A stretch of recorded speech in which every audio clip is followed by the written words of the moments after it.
सूरजपुर गांव में दो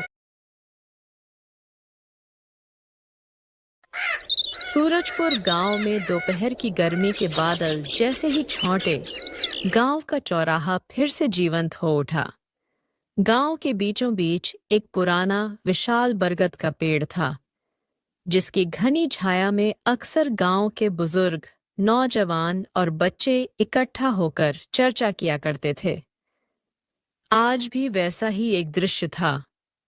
माहौल गंभीर था। सबकी निगाहें सरपंच रामकिशोर जी पर टिकी थीं। सरपंच जी, इस डाकू मंगल ने हमारे गांव का जीना मुश्किल कर दिया है। जब भी कोई शादी होती है, वो सारे सोने चांदी लूट कर ले जाता है। अब तो हमें आप ही बचा सकते हैं। चिंता मत कीजिए, मैं इस समस्या का जल्द से जल्द कुछ उपाय करता हूं। वही जंगल से डाकू मंगल सिंह गांव की ओर आता है। उसके घोड़े की आवाज दूर दूर से सुनाई दे रही थी। एक हाथ में बंदूक और काली पगड़ी पहने हुए वो गांव वालों के पास आता है। सभी डर से कांपने लगते हैं।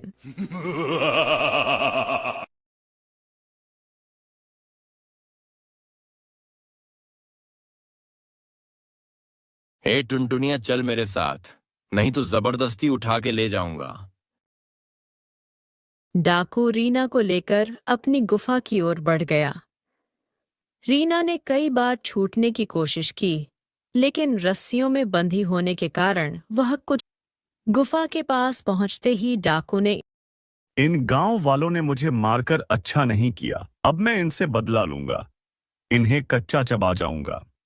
जैसे ही रात हुई, वह अपने शिकार की तलाश में गांव के अंदर चला गया। चांद की हल्की रोशनी में उसकी परछाई दीवारों पर डरावनी लग रही, लेकिन उस भूत को गांव में आते हुए रूपा या उसके पति ने देखा लिया। रूपा ने अपने पति को बाहर जाने से मना किया, लेकिन वो डाकू जोर जोर से चिल्ला। वो गांव वालों को बुलाने लगा, लेकिन सब डर के मारे अपने घरों से बाहर नहीं निकले। वह जोर जोर से चिल्लाती रही, बचाओ बचाओ, लेकिन कोई भी उसकी मदद के लिए नहीं आया। अगली सुबह गांव के पास वाले जंगल में एक लाश मिली। जैसे ही यह खबर फैली, गांव वालों को अपनी गलती का गहरा खेद हुआ। वे समझ गए कि अगर उन्होंने समय पर मदद की होती, तो आज यह हादसा नहीं होता। शाम होते ही गांव वालों ने इकट्ठा होकर उस डाकू भूत का इंतजार किया। भूत जैसे ही गांव में दाखिल हुआ, रूपा ने कांपते हाथों से हनुमान जी की मूर्ति उठाई और कांपती आवाज में हनुमान चालीसा का पाठ शुरू कर दिया। जैसे ही रूपा ने हनुमान चालीसा, वो बुरी तरह कांपने लगा, फिर तड़पने लगा और जोर जोर से चिल्लाने लगा। कुछ ही देर में वह भूत आग की लपटों में घिर गया और जलकर भस्म हो गया।